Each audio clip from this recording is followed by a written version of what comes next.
From America's playground, Las Vegas, Nevada, it's Suzies Las Vegas Lifestyles, hosted by Suzie Saline.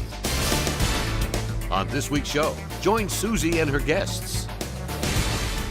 Marty Hegginbotham of Hegginbotham Auctioneers, entertainers Heidi Thompson and Jean Sironen. Carl Ross of Safari Business Club, hosted by Suzie Saline.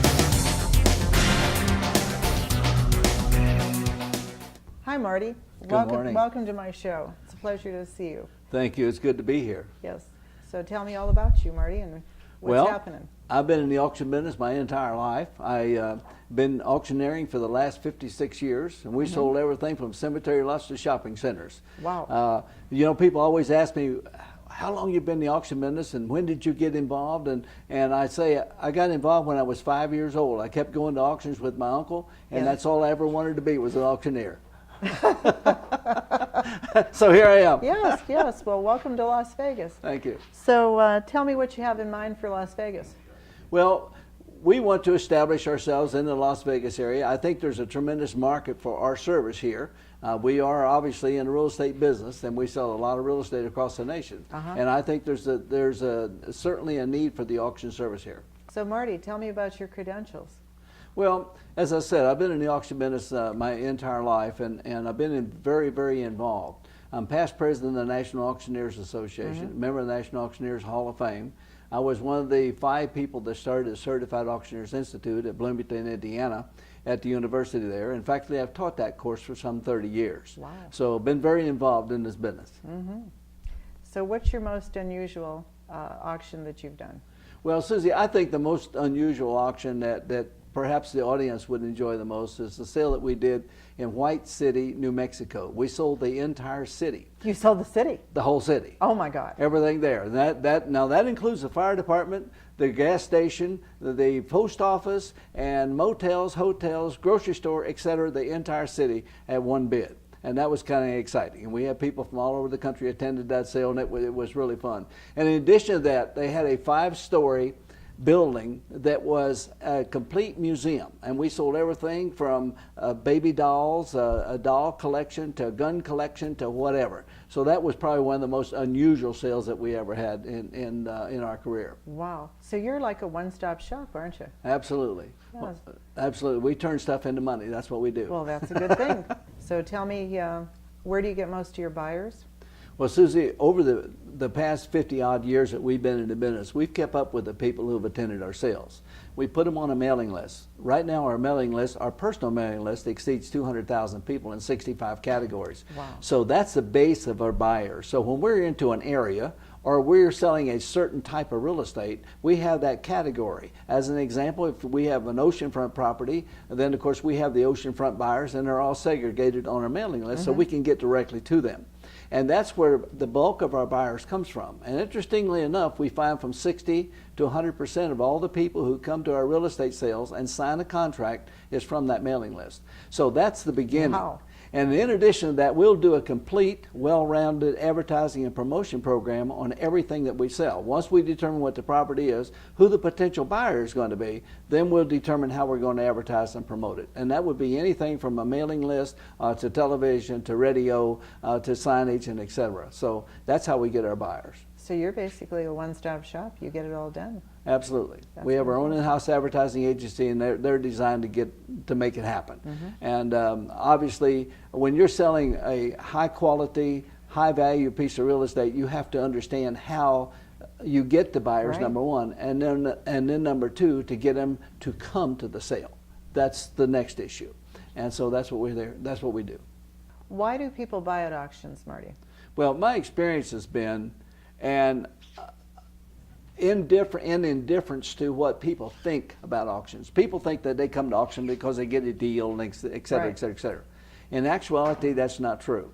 The reason people come to an auction to buy, as opposed to walking into the realtor and buying it from him, is they will come based on the fact that they're watching everybody else bid. and they're only going to pay one bid more than somebody else is willing to pay, and they're not going to pay what you think it's worth or what their attorney thinks it's worth, or etc. So they're only going to pay one bid more. Consequently, they feel competent, and they will come to the auction, and they will be the last and highest bidder. And many times, we've had situations where they paid a whole lot more than they intended to, but they knew that there was somebody else one bid behind them. So they felt very confident in bidding. Marty, give us an example of what the auction sounds like. All right. Well, so let me explain to you a little bit about the chant itself. The chant is made up of a bunch of one-syllable words. In my particular case, put together at about 650 words a minute. Slowed down in a slow motion, it sounds something like this. I bid 5, would you give me 10? 10, would you buy them? Would you put them at 10? Bid them at 10, boy, and buy them at 10, and 10, do you like them? Now, the only thing you have to remember as a buyer is what I'm asking for, and that is the 10. So if you can remember the 10 and hear the 10, you're good to go. So speed it up, it sounds something like this. I bid 5, would you give me 10? 10, would you buy them? Would you put them at a 10? Bid them at a 10, boy, buy them at a 10, and 10, do you want them? Now let's speed it up a little bit to chant speed. And I bid 5 and now 10. Yes, 5 and now 10. $10, I bid 5 and now 10. 10 but to get 10, but I bid 5 back here now 10. 10 but to go 10. 10 but to get 10, but I one time at 10. 10 but to get 10 and a half. Sold it to you, $5 bill. Thank you very much. And you sure did sell it there, Marty. I was so proud of what you did with mine. It was fantastic. Well, thank you. Thank you. It was fun. Yep. We'll be back after this. We hope you are enjoying Susie's Las Vegas Lifestyle TV show. If you would like to be part of the show or a sponsor, let us know. Call or text Susie today at 814-512-7102 or contact her at susieslasvegaslifestyles.com. This is an effective way to promote your product or business and to join Susie's television family.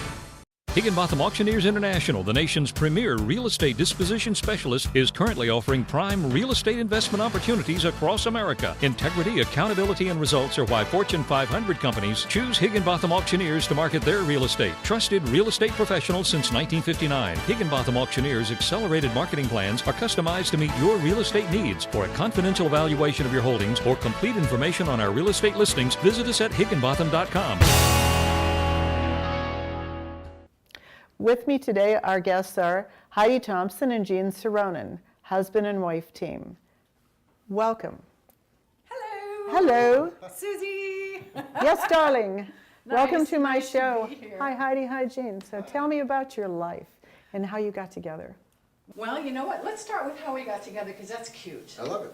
We were both involved in judging a talent contest in one way or another, and we met there. Okay. And I needed someone to play keyboards and sing with me on a 2-week gig at the hotel. At the time was called the Marina Hotel. Right. Now it is the MGM.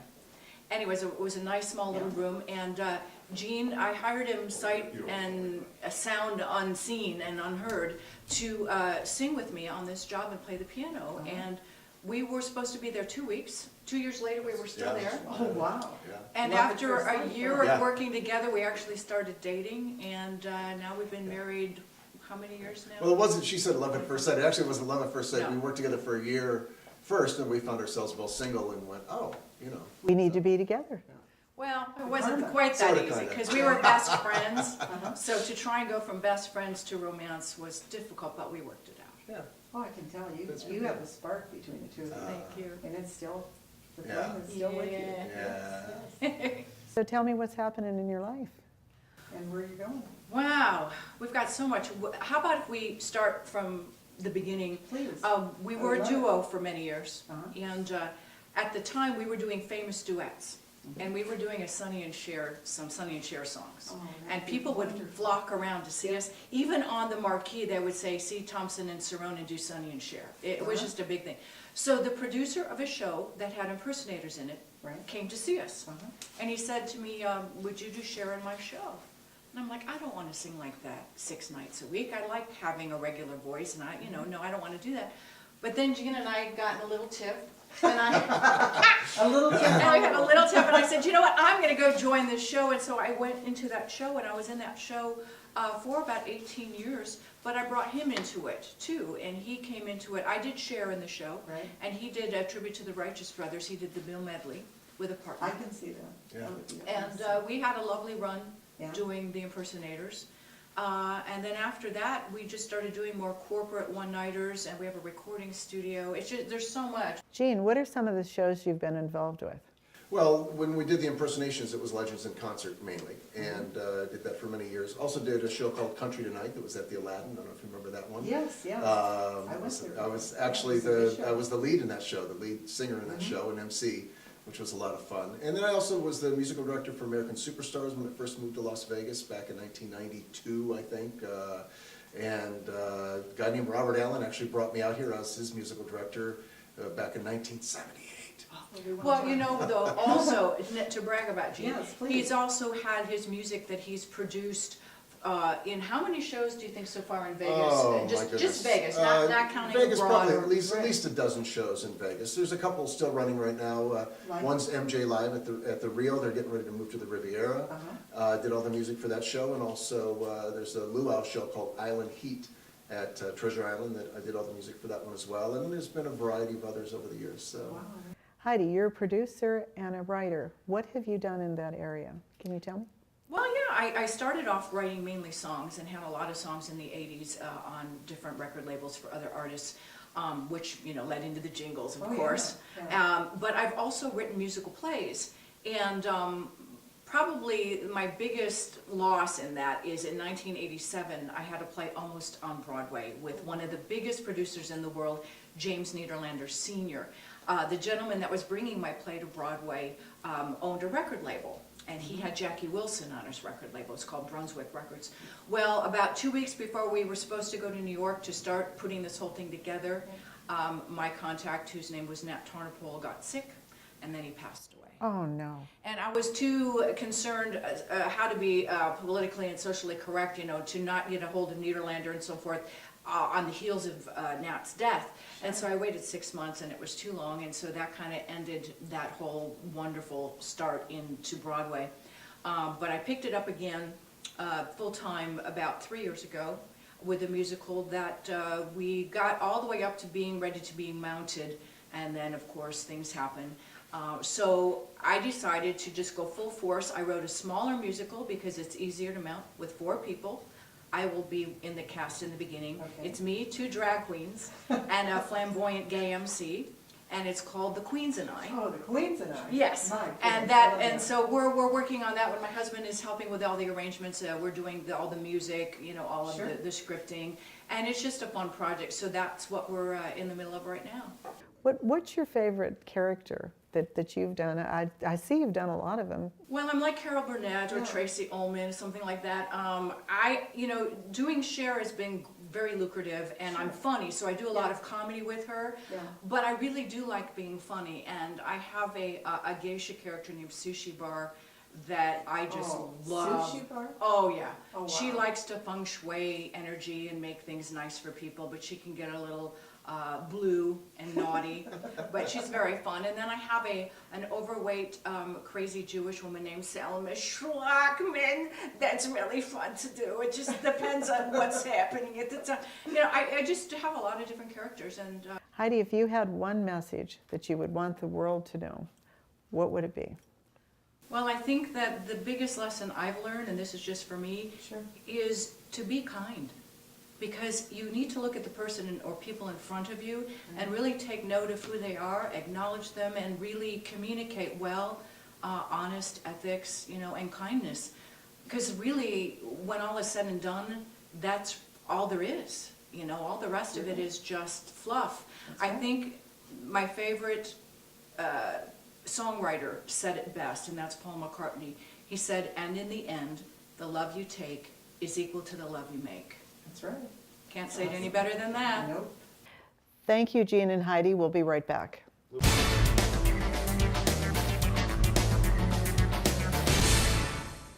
Until now, recovery from a life-destroying addiction to alcohol or prescription painkillers has always been slow and painful, with a high failure rate. Until now. Now you could have a second chance at life. At Innovative Detox, we offer our patent-pending ID method. Under anesthesia, our program can free you from physical addiction, free to begin your second chance at life.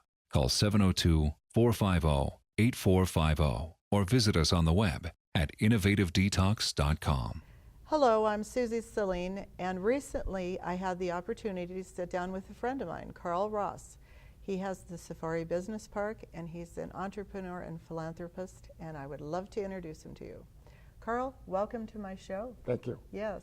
So tell me, the Safari Business Park here, it's off of I-15, Dean Martin. It's a beautiful park, and you have the animals here, and it's absolutely magnificent. Tell me about how you got the name Safari. And Well, Safari was my second big company. My first company was Lynx Golf Company. I founded in 1970 and was president for 15 years. And then I went into real estate business, and Lynx, I love animals. I'm a big game hunter. as I can see, it's amazing here. Yeah, I had a Lynx cat as my first logo. Lynx cat. And it was, Okay. and the name of my golf company was Lynx. Uh-huh. And then when I left Lynx and went into real estate business, I needed a new logo. Sure. So being a big game hunter, my logo had to be an elephant. So my elephant is my logo, and it's on my stationary elephant. And when I built the Safari Business Center here 11 years ago, I put life-size elephants and life-size giraffes Yeah. hanging on the buildings. Called the Park Safari. There's 5 buildings here, and I love what I do, and I love being You love here. people too. And I Yeah. love people. Yes. And you know, most of the owners of buildings are never on site. I'm on site 6 days a week. Sure. and I work see you here Sunday. all the time. Yeah. I can visit you anytime, can't I? That's right. And I just love being here, and I love being my tenants. And I'm the only landlord in Las Vegas that will tell a prospective client, if you're considering coming here, go talk to the tenants that are here. And they say, really? And I says, yeah, of course. Go talk to them. See, you've got nothing to hide. You gotta get nothing to hide. Absolutely. And that helps me. Well, sure it does. Sure. So life's been good to me. But I'd like to talk a little bit more about your life in general, Carl, because it's so interesting, and we're both native Pennsylvania. I'm St. Mary's, and you're from Latrobe. Right. So when you came out from Pennsylvania, you might want to tell me and tell our viewers, you know, some of the things that you've done also. I understand, you know, you've had quite a life. I've had quite a life, and I started working after school when I was 13 years old in 1949 in a clothing store. And a couple of months after I started, my boss gave me a shirt and tie and said on a Friday afternoon, come in tomorrow morning with a shirt and tie on, I'm going to teach you how to sell. And I said, wow. So I picture excited. that, honest to 13, God. yeah. So he started teaching me how to sell, and about 6 Saturdays later, in comes this man, who's a young man, who was 19 years old. I was 13, and he bought some slacks for me, and I had to cuff them. Yeah. And I had to ask him his name, and he Sure. says, Arnold Palmer. And I said, fine, I write it down. And Arnold was not a golf pro then. He was 19 years old. So nobody knew. No one knew who he was, including me. Yeah. And he didn't know who he was either. And so about a year later, he became a customer of mine and a friend, and about a year later, he went on tour, and I don't have to tell you what happened when he went on tour. He changed the golf industry. And he's just the nicest person I've ever known in my life, and the best thing that ever happened to me was becoming Arnold Palmer's friend. Wow, you grew up together then, We didn't grew up you? together in the same town. Yeah. Poor town. Yeah. But a good town. Pennsylvania's awesome. Yes. Good start. Yes, and so then Arnold came in one day after I knew him about 9 years, and he says, I'm building a golf course in Miami, Florida. It's going to be called the Country Club of Miami. Wow. And I said, wow. He says, 36 holes. I said, Yeah. wow. He says, I need someone to manage the pro shop. Would you be interested? And I says, yes. Oh yeah, I would have So went. he hired me in 1960, and I went to work for Arnold Palmer in 1960 at the Country Club of Miami, Okay. and was there about 3 years. And then he came in one day and he says, I'm going to start an Arnold Palmer Golf Company. Would you like to be a salesman on the road? And I says, absolutely. He says, what territory do you want? And I says, I want Southern California, Arizona, and Las Vegas, which is the best territory in the United States for selling golf clubs. Oh wow. No snow, no rain. See, that's why I got out of Yeah. Pennsylvania, just like you. We got tired of that, didn't we? Oh, too Yeah. cold. Yeah. And so he gave me the best territory in the United States, and I came out here in 1963 Right. and started selling golf clubs, and I was very successful, and I was worked for him 7 years selling golf clubs, and I was the #1 salesman every year, by Wow. far. That's And- quite an accomplishment, Carl. Yeah, but I had the best territory. Yeah. And And you're good looking, so that helped well, too, I didn't was it? okay, and, Yeah. and I worked hard. Yes. I was working 10, 11 hours a week, I mean, a day. And Your whole life has been my like whole that. life has Yeah. been that. Yeah. And so that was wonderful and wonderful. And then Right. in 1970, I decided I'm going to start my own golf company. And everyone laughed at me. And how are you going to compete with Spalding and McGregor and Ben Hogan and everybody else? And my answer was, I believe in me. That's a good And logo. they would look at Good me, motto. and then they wouldn't say anything Yeah. because they realized I was serious. Uh-huh. And then I started my golf company in 1970, and it went very, very well. And we were the first company with graphite shafts, and the first company Wow. with cast wood and made out of steel. And in 6 years, Lynx was the #1 selling golf club in the world. And you have some here. I Yeah. mean, they're beautiful, Oh, yeah. Carl. They're amazing. Everybody you talk to knows about Lynx. And I was lucky, and I got a lot of good publicity about it, and I was on the cover of Golf Magazine, Yeah. and just every golf magazine did a story about me, and I was lucky. And so I was with Lynx 15 years and made a lot of money and very successful. Then I got married, and my wife said to me one day, "Why do you have to work 70 hours a week?" She missed you. She wanted to be with you. Yeah. Yeah. And she was right, Yeah. but so was I. Uh-huh. And I didn't have an answer for her, so I said to her, because I always have. That's what I didn't go over to Yeah. them. Yeah. And so she says, I want to have some children, and you just can't be working all No, the time. she wanted to spend more And time with she was you. right. Yeah. And I thought about it, and she was right, and by now I'm worth plenty dough. Yeah. And so I decided that, You're very humble and very modest, you know. yeah, I'll cut my hours down. Yeah. Yeah. So I decided, by now I'm in the real estate business as well as the golf business. Sure. So I decided I'm just going to get out of the golf business and sell my company. So you went to real estate. I went to real estate. Yes. And I took all the cash from the golf business and put it into real estate and did wonderful. Yeah. And I've been in the real estate business now for 30 years. Okay. And I'm still in the real estate business, and the Okay. real estate business was very difficult the last 4 or 5 years, but I managed through it, and the Okay. reason I was able to manage through it is I have no debt. Yeah. And when you're in a real estate business, the debt will kill you. Carl, I understand you have a distinction in California that nobody else has. Well, sort of. I've been very fortunate and very lucky in real estate in California, and I own about 6,000 acres of ground in 6,000? in high desert, Mm-hmm. and in Apple Valley and Victorville and Hesperia, Right. and a lot of it's on the freeway. And of course, when you have land on the freeway, as you know, it becomes more desirable. Oh, heavens, yes.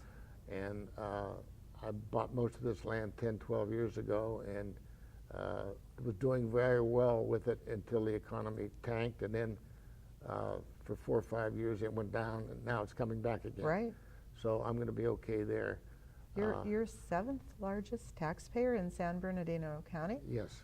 That is quite a distinction, Carl. Yes. When someone told me that, I didn't believe them, but then they proved it by printing it out for me in the book, and yeah, I'm number 7. Right. And Well, you have a lot of other land in California too. Yes. I understand you're quite a wine connoisseur up in Pilot Hills area. yeah, I have a vineyard up in Pilot Hills area, and I have 800 acres of ground up there with 100 acres of vineyard on it. Mm-hmm. And my wine is very good. And I can attest to that. I've had yes, some of your yeah, wine. It's my fantastic. wine's good. It's, yes. It's good.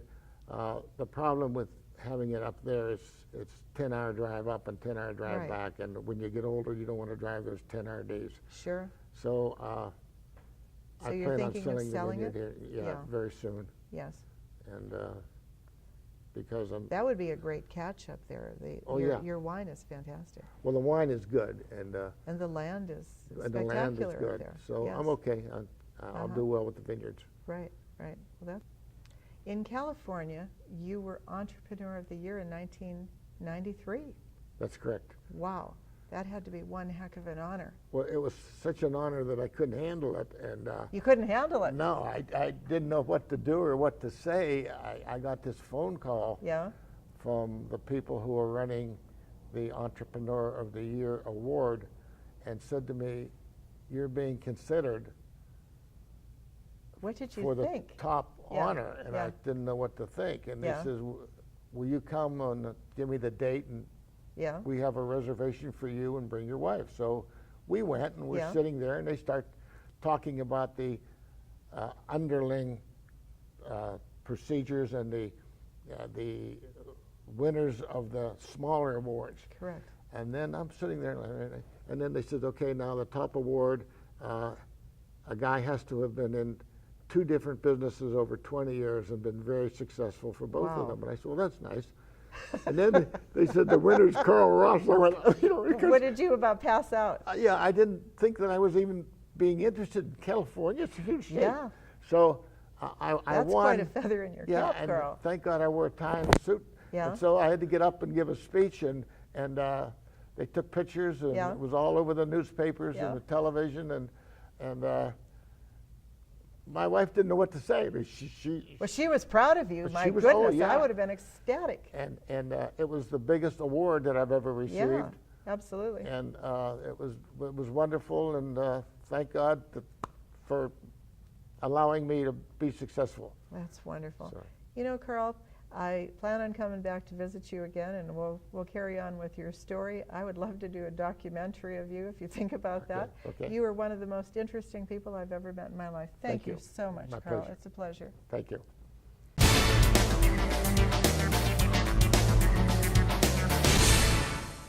Higginbotham Auctioneers International, the nation's premier real estate disposition specialist, is currently offering prime real estate investment opportunities across America. Integrity, accountability, and results are why Fortune 500 companies choose Higginbotham Auctioneers to market their real estate. Trusted real estate professionals since 1959, Higginbotham Auctioneers' accelerated marketing plans are customized to meet your real estate needs. For a confidential evaluation of your holdings or complete information on our real estate listings, visit us at higginbotham.com.